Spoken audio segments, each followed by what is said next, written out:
Okay, how's everybody doing? Valerie, how you doing? Good, good. It's Friday. It's awesome. Week 4. And everybody got tested? So everybody's healthy? That's cool. I mean, so far, but that's good. The only people we won't really have the test for at this point are the people who did it on Thursday. Yeah, but still, I think there's like how many? A couple of thousand tests, and there's only like 7, 10 active cases. So yeah, so there are 17 positives, but 7 already recovered. So there are 10 people currently uh, in isolation. So it's not that bad. Yes. You know what we're gonna get the email from Jeff, About just like all of it? Because normally we get an email with like, there's a bunch of like pieces on it. oh, I saw that information on the dashboard. The dashboard on Inside Omaha. I'll show you. He's probably waiting until he gets the results back from yesterday. Yeah. So it'll probably come this weekend and Monday. But let me see if I can find it really quick. I don't know where the dashboard is this from.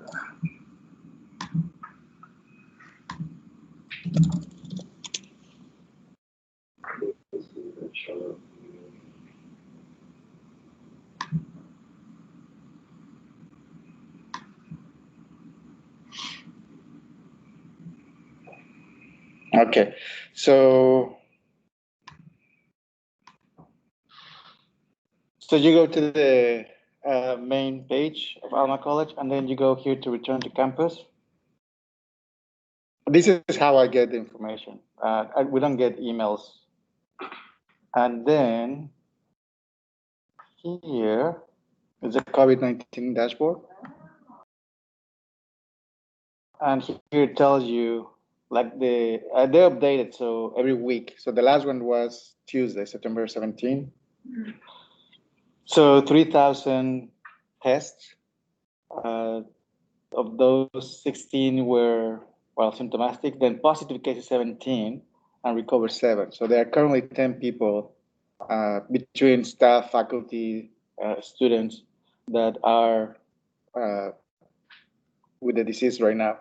So it's not that bad. I mean, so yay. So that's where we get the updates. I don't get there's a town hall meeting that Jeff does every couple of weeks. Yeah, and Doug says that it was updated yesterday, so. Yeah. So that's the latest numbers. So yay. I mean, we did. Okay, so a couple of things. We're gonna have our first exam next Friday. The exam is gonna be online, so you can do it on your dorms, and you can do it on. And the way it's gonna work is that you're gonna have 48 hours to start your test. So I'm gonna open the test Friday at 8:30, and I'm gonna close it until Saturday, probably around midnight. So during all that time, you can start doing your test. Once you start your test, you're gonna have like probably a couple hours to do it. So you can plan and say, okay, when you want to do it and how you want to do it. There's a homework due on Wednesday. So I'm gonna ask you to give me that homework online, so you can have a copy of your homework.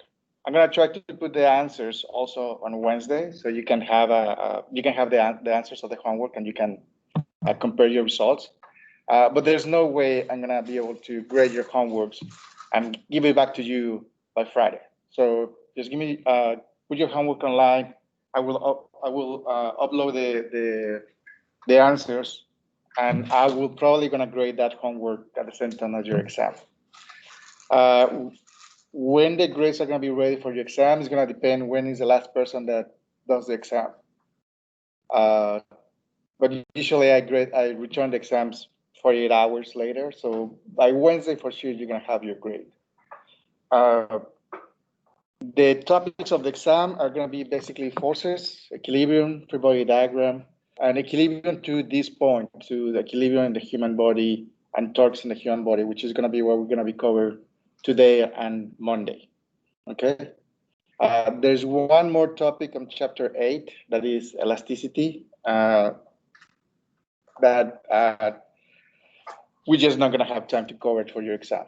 So to whatever we see on Monday, that's going to be the topics covered in your exam. Okay, so I think it's chapter 3, 4, 5, part of 7, part of 8. Okay. During your exam, are going to be available-ish. Obviously, I cannot be available for 8 hours non-stop, but if you have any questions, if you're doing your exam, just send me an email. I live with my phone next to me all the time, so so I will see your questions and I will respond pretty quickly. One thing, and I don't know if you know about this, but if you are in Canvas, at the moment that you start a quiz, you have an active window. And if you click outside that active window for whatever reason, and it deactivate, it's recorded. So I know every time you are suspending your quiz and looking at something else. I don't know what you're looking, but I know that you're not looking at the test. Okay? I don't know if you know about this, but it's kind of creepy. I'm not big, and I'm not very enthusiastic on policing students. If I were in that case, I will do the exam some different way to prevent everybody from cheating. But I have come to realize that if someone wants really, really, really to cheat, he's going to find a way. I'm not going to make it easy, but I'm not going to be breathing over your shoulder and asking you to install any kind of the surveillance software to make sure that you're doing what you're supposed to be doing. You are grown-ups. You know what you hear. I know that the grades are important for you guys, but I know you're grown-ups. You know what you're doing. So just be aware of the things that are under exam. You have access to your book. You have access to text. You have access to notebooks. Obviously, if you're going to be working with teammates, there's nothing I can do to prevent that. If you have your phone, there's no way I can prevent for you guys to Google anything that you want. It's just the way it is. And the 48 hours window, so you cannot upload the questions to Che or one of those websites and get the answer fast enough, which happened before. I gave a take-home exam, and I gave them a week, and they uploaded the questions to Che, and then they answered back, and then they just gave me the answers. I'm like, wow, this is pretty cool. I'm such an awesome teacher. And then I like, well, this is a very weird way to answer the question. And then I Google it, and yeah, it was Che. So anyway, my point. The exam is meant for you to see the progress that you've been doing and understanding these topics. It's not me trying to see where you're failing and how do I gonna fail you. That's not the purpose of the exam. It's just to see your progress. So don't stress. Probably you're gonna have a second chance to do the exam. So if you do really, really, really bad, I'm gonna give you a second chance to do it. But we will need to see and go through and review your exam to see where you failed before I let you do it the second time. Okay? So don't stress. I think for me, in my experience, when students cheat is because they're really, really stressed about the grade, and they want to make sure that they do great, and that makes them do bad decisions. So I just want to let you know, okay, you're gonna have a second chance, and I'm gonna help you to be successful in the second chance in the case that you didn't succeed in the first time. Okay. Anyway, any questions about the exam, about the homework, about life? Nothing? Okay. So we're gonna continue to work about to continue talking about torques, and we're gonna go into torques on the human body. And sometimes it can be a little bit intimidating. If you see a diagram that looks like, oops, what happened?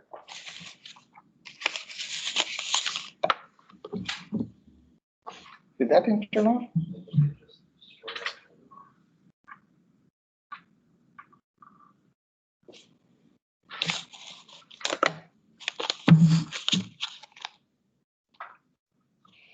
By the way, we are going a little bit faster than the other sections, so this class is going to be kind of short. It's Friday, and we're healthy, so yay, celebrate.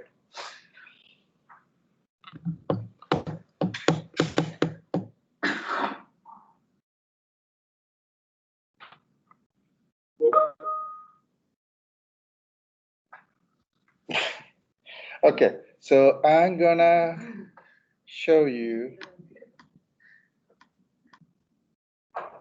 Oh crap, come on.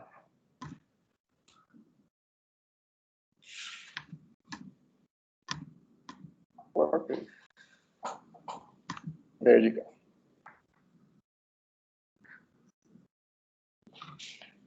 Okay, so if you see a diagram like this, and I'm trying to find the force of the tendon of your deltoid, or trying to find where the forces of the torque on your shoulder, may be a little bit intimidating. So what I'm gonna show you is that there are many joints in the human body,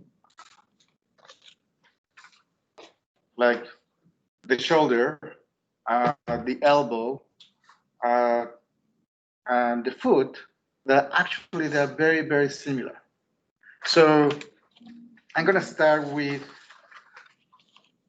a completely different topic, a completely different example, and then we're gonna transfer that to the deltoid, and you can see the similarities. Okay.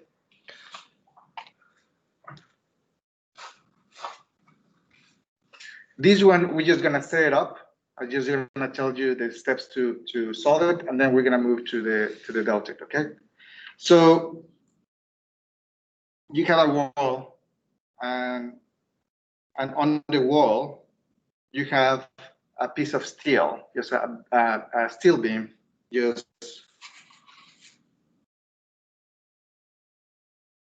extending like this, okay? And over here, and on one edge connected to the wall, is a hinge. So this thing can rotate up and down, clockwise and counterclockwise, okay? Now you can imagine that if there's nothing there, this beam is gonna rotate and it's gonna fall, okay? So to keep it in place, I'm gonna put a cable. And I'm gonna have my cable here. Okay, so now you can see that there's gonna be a tension on that cable, and that's gonna keep it in place. Okay, now I'm gonna add an extra weight, and this weight can be a person, or it can be a sign, it can be a box. So I'm gonna put kind of like a sign, like an advertisement, just hanging from below. Okay. Now in this case, can you draw really quick what forces do you think there are in this setup?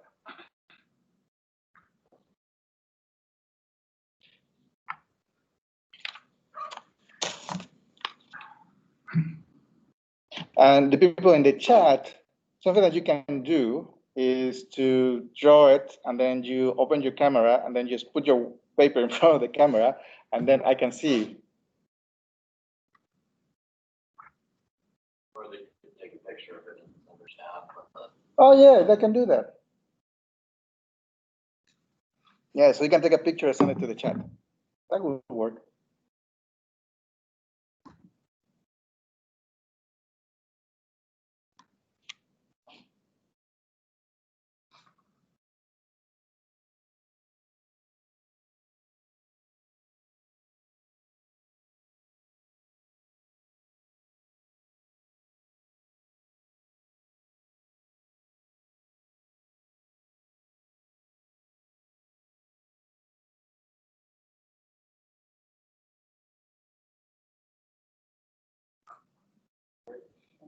Yeah.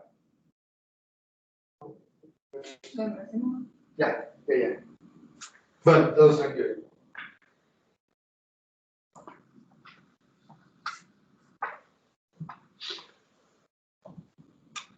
Okay. So, really quick. I think most of you got it, or at least got almost all of it.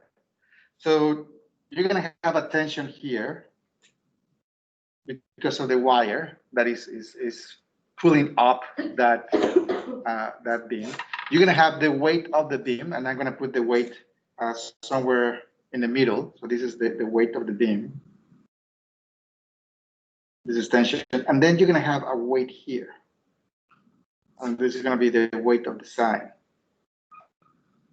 Yeah, you guys got those forces, Alexis? Quack? Okay, there's another force, okay? And there's a force here on this bolt. Okay, and this one is not very easy to see, but you can imagine that this tension is pulling up and towards the wall. So there's gonna be a normal force here, but there's also gonna be kind of like a force. And I don't know what direction it's gonna be, but it's gonna be here, a force here at the joint. And I don't know anything about this force.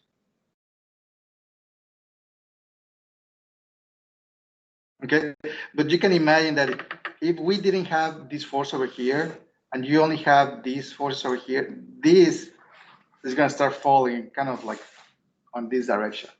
So this bolt keeping the beam in place. Okay, can everybody see that?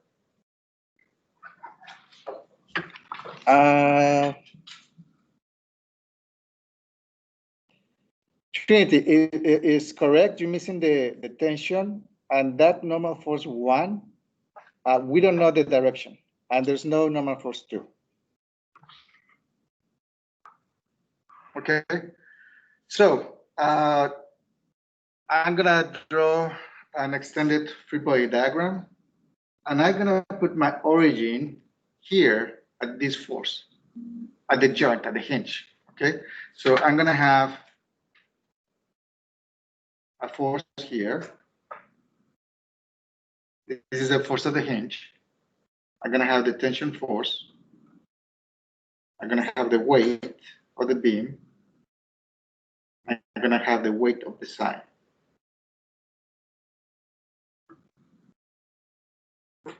Yes. Where did the tension of the hinge come from? This one? Yeah. So this one comes from, so these two forces are pulling down, and I got that one. and this one is pulling towards the wall and up. Okay, so you need to have another force that kind of matches the pull of the tension pulling the back, and also try to help to contrast the two forces going down. Okay, it's like the workhorses problem that you need two normal forces, otherwise it will be unbalanced. Okay. So because we don't know what is the direction, we just put it somewhere in the first quadrant, somewhere like this, and positive angles. Okay. So these are the forces that I have, and I need to find out the equilibrium equations. So I know that this beam is going to be static. So I'm going to have all the forces in X equals to 0, all the forces in Y equals to 0, and all the torques has to be equals to 0.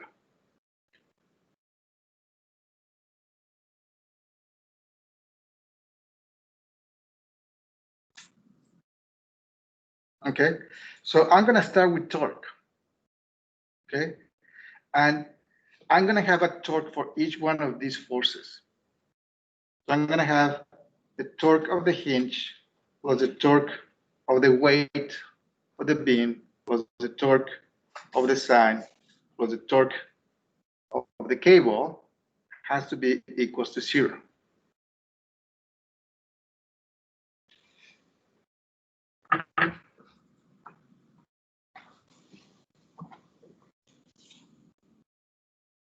Look better? Okay, now I put in my pivot point at this force of the hinge. So this torque is going to be 0.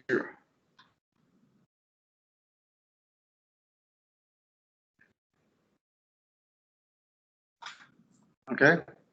Now the force of the bar of the beam and the force of the sine, they are rotating the beam clockwise.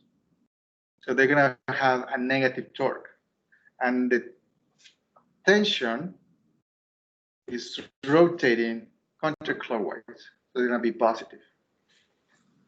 So I will have minus, well, I'm going to have this, and I'm going to explain what they are.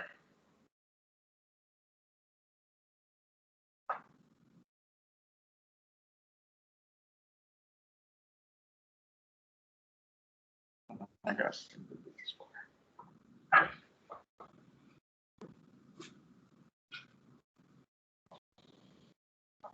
Okay, so RB is going to be the radius, is going to be the distance from the hinge to the center of the beam, and FB is the force that I have, which in this case is the weight.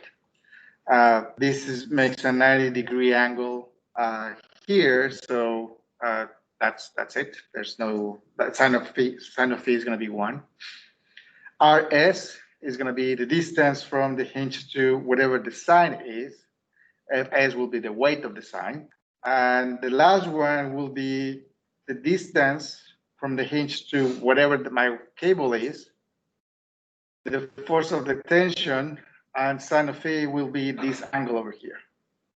And this will be equal to 0.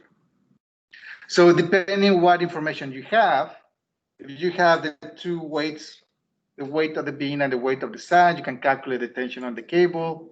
If you have the tension of the cable and the weight of the beam, you can calculate the weight of the sine, and so on, depending on what kind of information you have. Okay.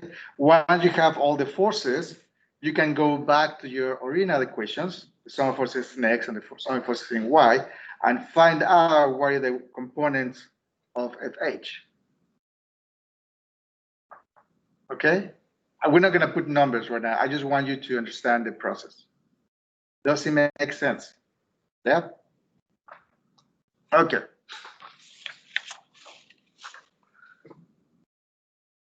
So now, look at something like this. It's a delta. You have the length of your arm, you have a mass on the arm, and you have a tendon that's going to be inserted somewhere in your arm, and it's going to be pulled up. You can add a mass here on the hand if someone is holding a barbell, or you can try to do, if you're doing a strength test, or you are looking at someone with some limited mobility, or someone that's recovering from an injury, you can ask that person to do some kind of isometric exercises, and you can say, okay, I'm going to pull down your hand, just pull up and keep it in place, and you can try to see injuries or how he's recovering or she's recovering. So you can add forces here. Now, if I do the free body diagram over here, I'm going to put my pivot point here at the shoulder.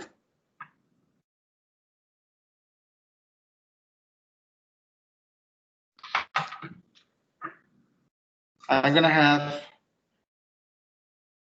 the force of the tendon as my deltoid. This angle is going to be 15 degrees. I'm going to have the weight of the arm. If I have a dumbbell, I'm going to have another weight over here. And on the shoulder, I need to have another set of forces.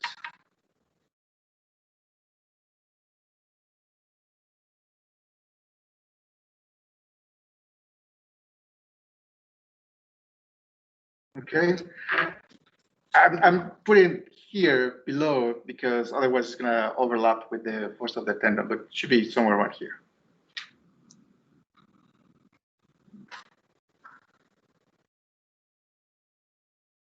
Now, can you see how they're similar? You have the hinge on one side and all the forces on the other side. The distance may be different, but it's pretty much the same problem. You try to find out what are the forces at the hinge. You want to find out what is the stress at your shoulder. You're trying to find out what is the stress or what is the tension at the cable or the tension on your tendon, okay? Given different loads. But it's pretty much the same problem. And the arm is the same, and the knee is the same, the hip so far. The ankle is a little bit different, but can you all see how it looks, how it's similar? Jacob? Ian? Is it exciting? Ian? Sure? Come on. You're breaking my heart, Ian. Anyway, so let's try to do this problem. We have some dimensions, 17 centimeters, 38 centimeters. The angle of the deltoid with the arm is 15 centimeters. And the 15 degrees, yes, sorry. And let me give you the mass.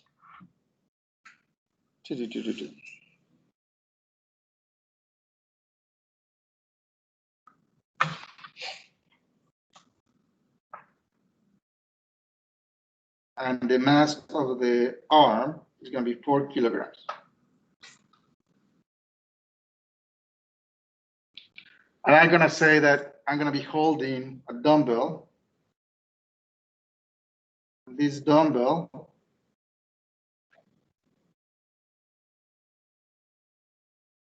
I'm going to say that is 7 kilograms.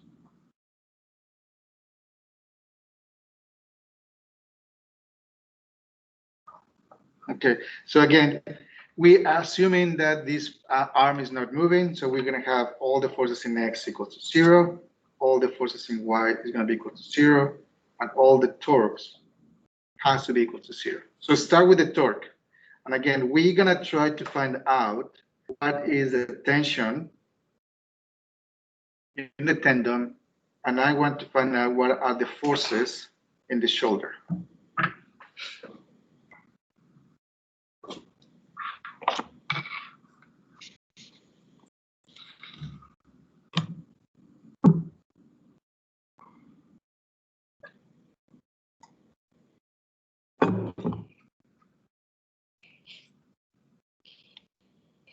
And that will be it. We'll finish this problem and we can go home.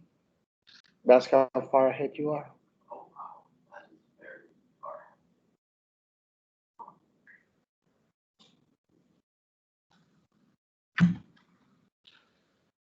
Everybody did the quiz? There was a quiz due today?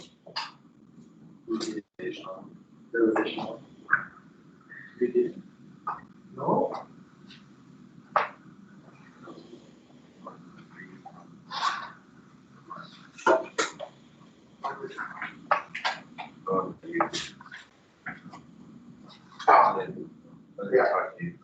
Sure.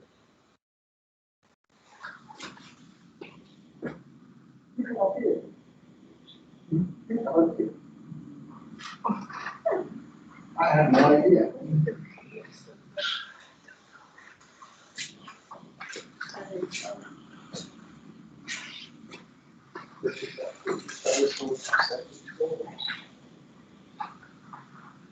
Just hang out, white guy, just like that. So I should. White guy.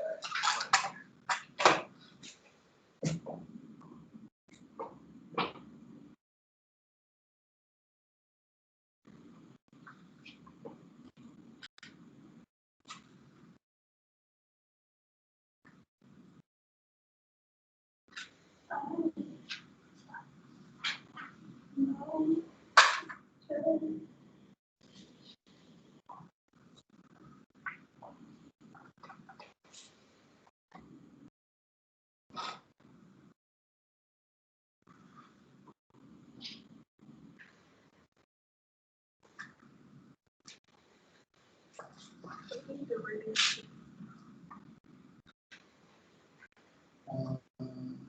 The distance would be, yeah.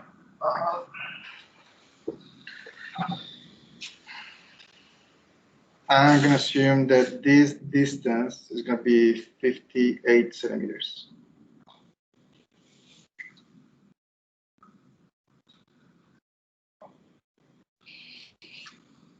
Same thing for the chat. If you want me to take a look, just take a picture, upload it to the chat.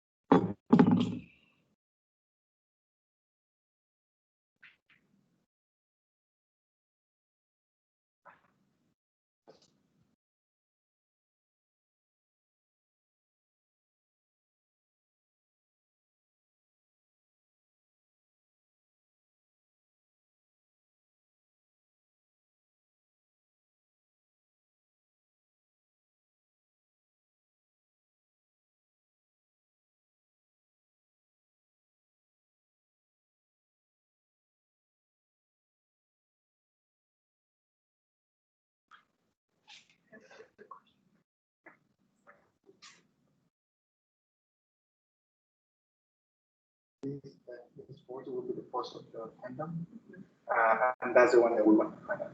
Oh, so we're looking to find this.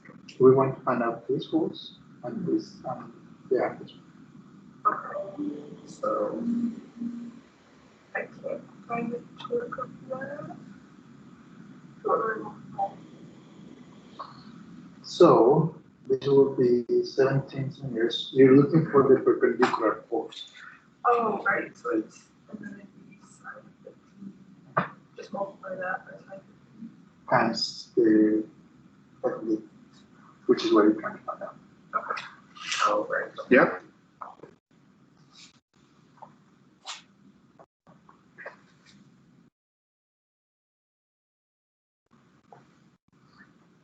You want help? Yeah. So you can start the same way we start this. Start with the sum of all torques.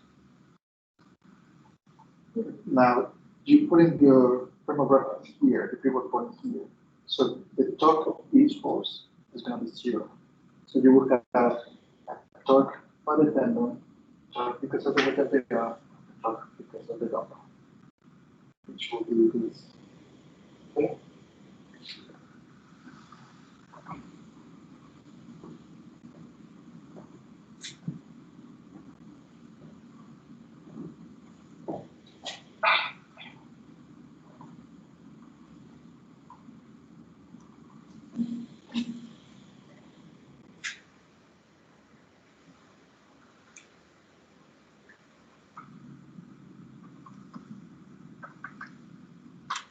Okay, so this is the torque of these two.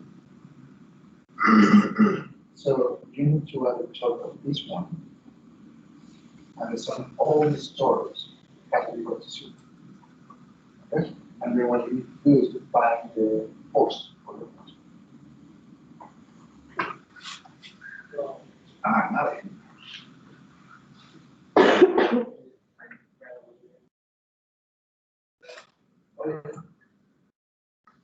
yeah, right, you're gonna be really kind. All right. Now you have that tension. Now try to find this force. All right. And to solve the reason why you remember this equation.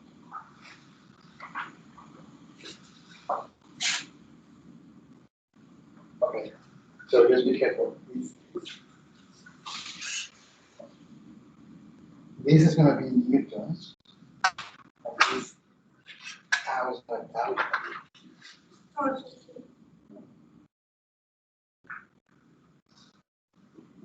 And it's going to be this way.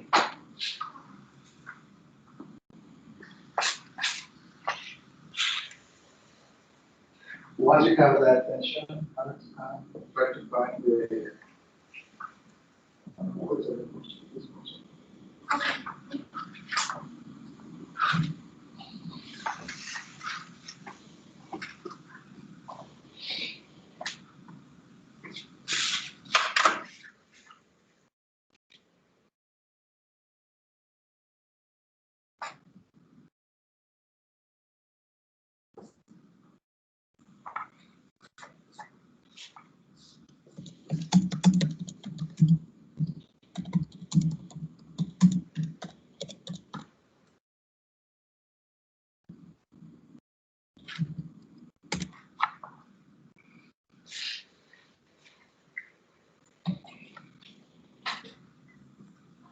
Okay, so I'm gonna start with the torque. So I'm gonna have that all the sums of the torque, all the torques are gonna be equal to 0. The torque created by the force on the shoulder, because there's no distance, is gonna be 0. So I basically gonna have a torque created by the tendon, and a torque by the weight of the arm, and then a torque by the dumbbell. So I'm gonna have torque of the tendon plus the torque of the arm plus the torque of the dumbbell. That's gonna be equal to 0. The torque of the tendon is going to be positive. It's pulling my arm up or counterclockwise. The two weights are pulling my arm clockwise. So these two are going to be negative. This one's going to be positive. So the torque of the tendon is going to be 0.17 meters. That's the distance from the shoulder to the tendon. That's the insertion point of your tendon, times the perpendicular force of that tendon, which is going to be the value of T times sine of 15. And what I'm going to do is I'm going to try to solve for that T. And then minus 0.38 times 4 times 9.8. That's the weight of the arm. Minus 0.58 times 7 times 9.8 equals 0. Okay, and from there, the only unknown that I have is that the stress or the tension on the tendon. So I'm going to solve for T. So again, everything that doesn't have T in it is going to go to the right side. So I'm going to just do it step by step. So I'm going to have 0.17 T sine of 15 equals 0.38.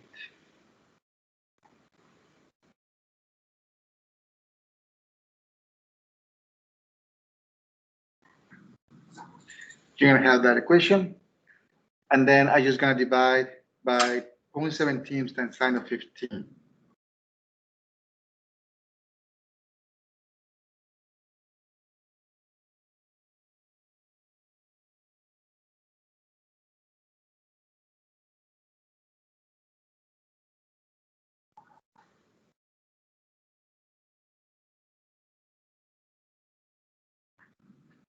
Okay. And you end up with, what is it, 1,242.8 newtons. And that's the tension. Now, this is something, if you look just at the weight that you have, the weight of the arm and the weight of the dumbbell, that's 11 kilograms. So this is around 110 newtons, probably a little bit more than that. I just multiply by 10, assuming gravity to be 10 instead of 9.8.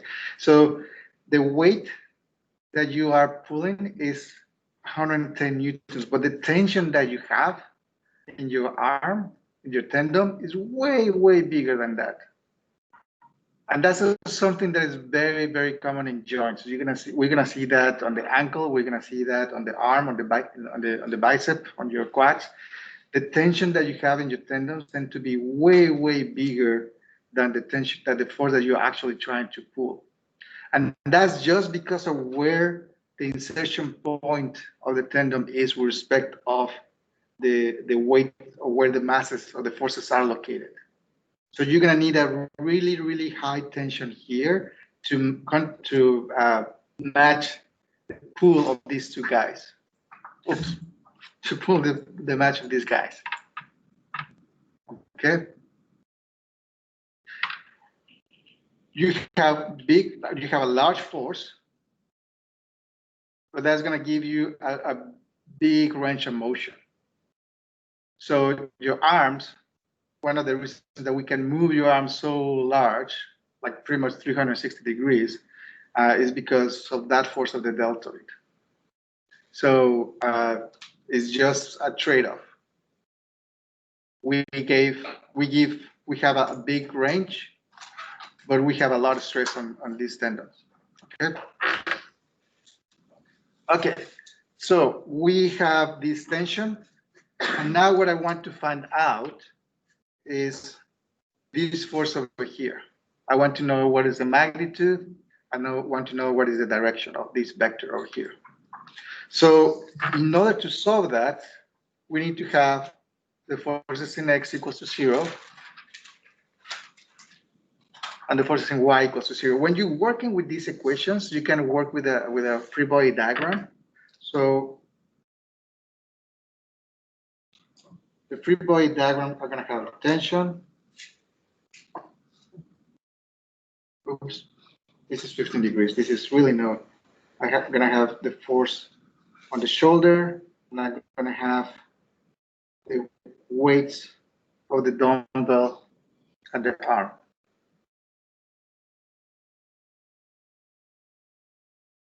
Okay. So I'm going to look at the forces in X.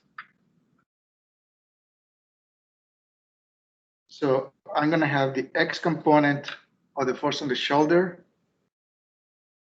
minus T cosine of 15 is going to be equal to 0. So the X component will be T cosine of 15. This is going to be 1,242.8 cosine of 15.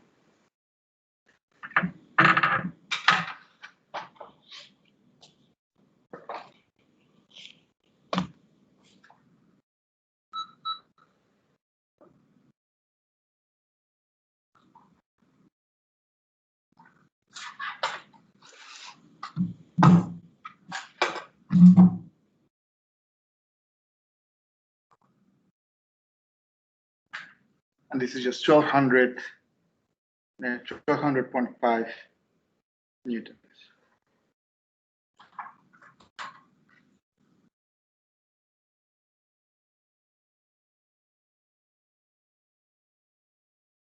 Okay, in the y direction, we're going to have the y component of the force plus T sine 15 minus MAG minus MAG equals 0. So the y component of the force of the shoulder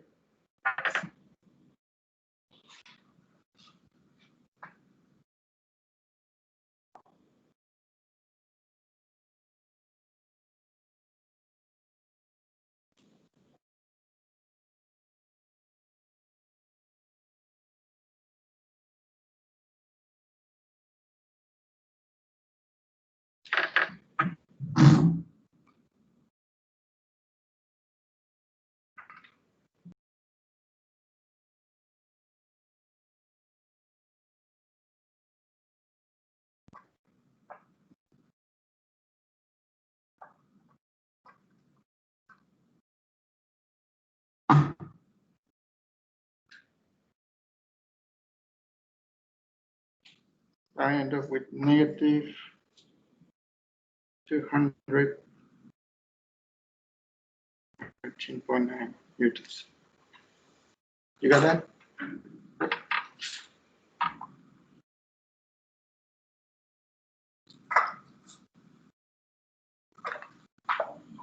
Okay, so now I can find the magnitude.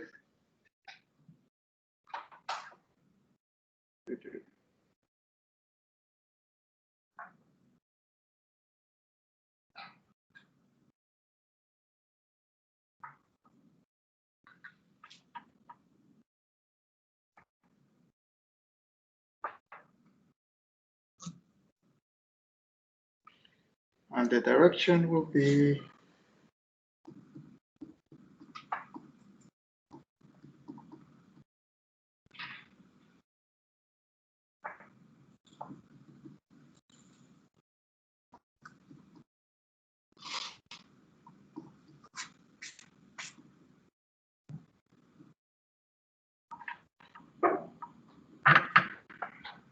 will be minus 10.10 degrees. So this force is actually going to be somewhere around here.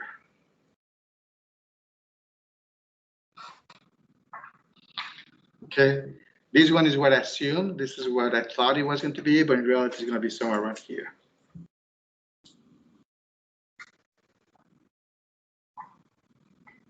Okay, makes sense?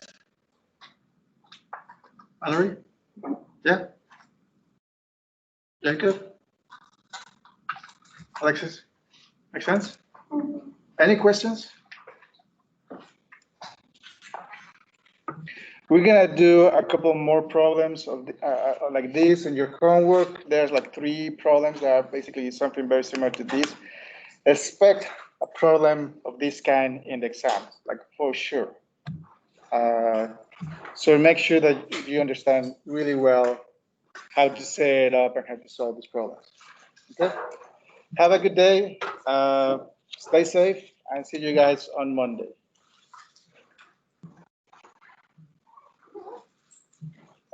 In the chat, any questions?